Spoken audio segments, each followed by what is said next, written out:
Social മീഡിയയിൽ ഒരുപാട് വിമർശനങ്ങളും നെഗറ്റീവ് കമന്റുകളും നേരിട്ട ഒരു വ്യക്തിയാണ് രേണുസുതി. പക്ഷേ ഇന്ന് വിമർശനങ്ങളെക്കുറിച്ച് സംസാരിക്കാനല്ല ഞാൻ വന്നിരിക്കുന്നത്. ഒരു രോഗത്തോട് പോരാടുന്ന ഒരു സ്ത്രീയെക്കുറിച്ചാണ്. ജീവിതത്തിലെ ഏറ്റവും കഠിനമായ പരീക്ഷണങ്ങളിലൊന്നായ ക്യാൻസറിനെതിരെ പോരാടുന്ന ആ സ്ത്രീയെക്കുറിച്ചാണ്. ജീവിതം എല്ലാവർക്കും ഒരുപോലെയല്ല.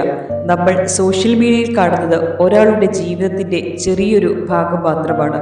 അവരുടെ വേദനയും കണ്ണീരും ഭയങ്ങളും പലപ്പോഴും ക്യാമറയ്ക്ക് പിന്നിലായിരിക്കും. രേണുസുധിയെക്കുറിച്ച് പലർക്കും പല അഭിപ്രായങ്ങൾ ഉണ്ടായിരിക്കാം.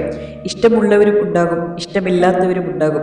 പക്ഷേ ഒരു രോഗത്തിൻ്റെ മുന്നിൽ എല്ലാവരും മനുഷ്യരാണ്. ക്യാൻസർ എന്ന വാക്ക് കേൾക്കുമ്പോൾ തന്നെ പലർക്കും ഭയം തോന്നും.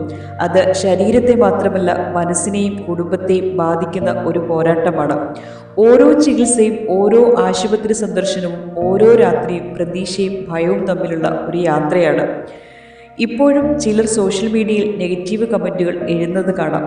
ഒരു നിമിഷം ചിന്തിച്ചു നോക്കൂ, നമ്മൾ എഴുതുന്ന ഒരു വാക്കുപോലും ഒരാളുടെ മനസ്സിനെ എത്രത്തോളം വേദനിപ്പിക്കുമെന്ന്. വിമർശനം ആവാം, പക്ഷേ ഒരാളുടെ രോഗാവസ്ഥയിൽ അവരെ അധിക്ഷേപിക്കുന്നത് മനുഷ്യത്വമല്ല. ഇന്ന് നമുക്ക് ചെയ്യാൻ കഴിയുന്നത് വെറുപ്പ് പരത്തലല്ല, പ്രതീക്ഷ നൽകലാണ്. ചിലപ്പോൾ ഒരു നല്ല വാക്ക്, ഒരു പ്രാർത്ഥന, ഒരു ആശംസ ഒരു മനുഷ്യന് വീണ്ടും മുന്നോട്ട് പോകാനുള്ള ശക്തി നൽകും. രേണുസുധിക്ക് ഇന്ന് അതാണ് വേണ്ടത്. നമ്മുടെ പിന്തുണ, നമ്മുടെ പ്രാർത്ഥന, നമ്മുടെ സ്നേഹം. ജീവിതത്തിൽ നമ്മൾ എല്ലാവരും തെറ്റുകൾ ചെയ്യാറുണ്ട്. പക്ഷേ രോഗവും വേദനയും വരുമ്പോൾ മനുഷ്യനെ മനുഷ്യനായി കാണാൻ നമുക്ക് പഠിക്കണം.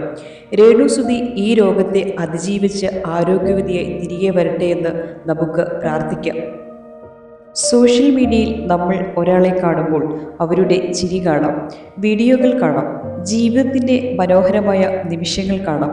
പക്ഷേ ആ ചിരിക്ക് പിന്നിലെ കണ്ണുനീർ കാണാൻ നമുക്ക് കഴിയില്ല. ആ സന്തോഷത്തിന് പിന്നിലെ വേദന കാണാൻ നമുക്ക് കഴിയില്ല.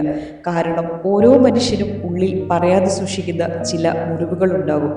രേണുസുധിക്ക് ക്യാൻസർ ആണെന്ന് കേട്ടപ്പോൾ ഒരു നിമിഷം മനസ്സ് നിശബ്ദമായി. കാരണം എത്ര അഭിപ്രായ വ്യത്യാസങ്ങൾ ഉണ്ടായാലും ഒരു രോഗത്തിൻ്റെ മുന്നിൽ എല്ലാവരും മനുഷ്യരാണ്. ഒരു രോഗിയുടെ വേദനയ്ക്ക് നിറമില്ല, ജാതിയില്ല, മതമില്ല, പ്രശസ്തിയോ പണമോ ഇല്ല. അവിടെ ഒരു മനുഷ്യനും അവൻ്റെ വേദനയും മാത്രമേ ഉള്ളൂ. ഈ വീഡിയോ കാണുന്ന ചിലരോട് ഒരു കാര്യം ചോദിക്കാറുണ്ട്.